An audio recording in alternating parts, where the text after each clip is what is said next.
Então, aí eu vou buscar o equilíbrio entre o yin e o yang, né? Então, assim, dentro dos métodos terapêuticos que eu vou trabalhar na fitoterapia, eu vou buscar tanto na fitoterapia quanto a acupuntura, aí para quem é acupunturista aqui na turma. Então, eu vou trabalhar o equilíbrio entre o yin e o yang, porque é só com isso, né? É um dos princípios básicos que eu tenho que obedecer para encontrar a saúde. Então, dentro desse princípio do equilíbrio básico, vamos relembrar lá o que eu falei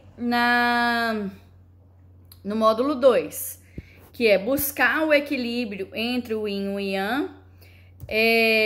Eu vou lembrar, né? Alguns autores falam que eles são opostos e outros dizem que eles não são opostos, que eles são complementares, né? Também dizemos que eles são complementares, mas é porque alguns autores vão escrever que eles são opostos, outros vão escrever que eles são opostos complementares e que eles são interdependentes.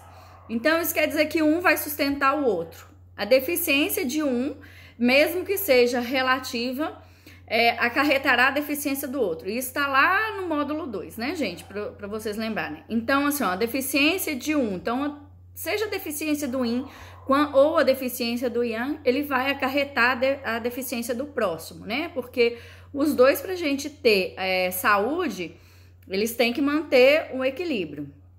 Então, se existe a deficiência de yin, que é a nossa matéria, que é a nossa energia, que nós podemos dizer que é os nossos líquidos corpóreos, o nosso shui, principalmente o nosso shui, né?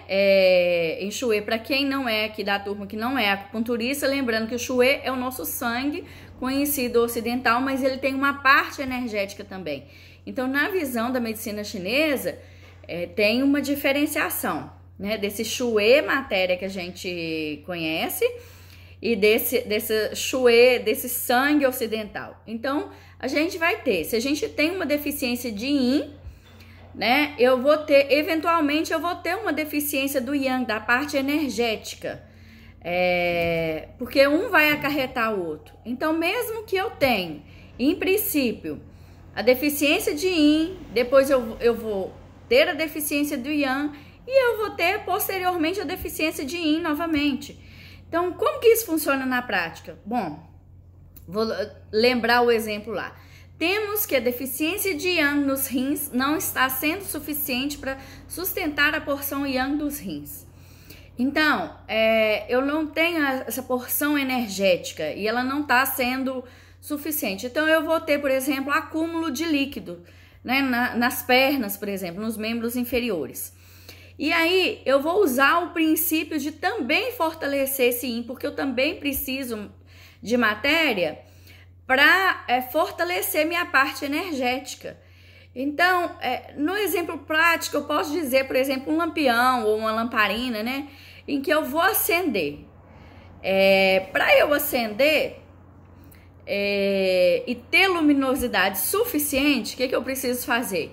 Eu preciso dar matéria para ele. Então, se eu tenho aí num lampião que seja gás, se eu tenho numa lamparina que seja querosene, esse combustível, ele vai ser a minha parte yin. É como se fosse a minha parte yin do meu rim, né? Do meu corpo, a parte yin do meu corpo.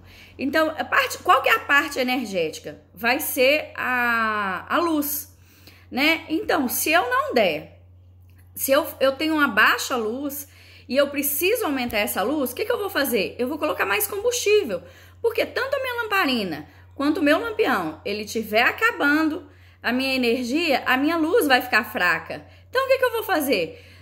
Quem já mexeu com lampião aí, sabe que eu tenho que aumentar o gás ali. Então, se eu aumento o gás, eu abro a chama, essa chama aumenta e se estende.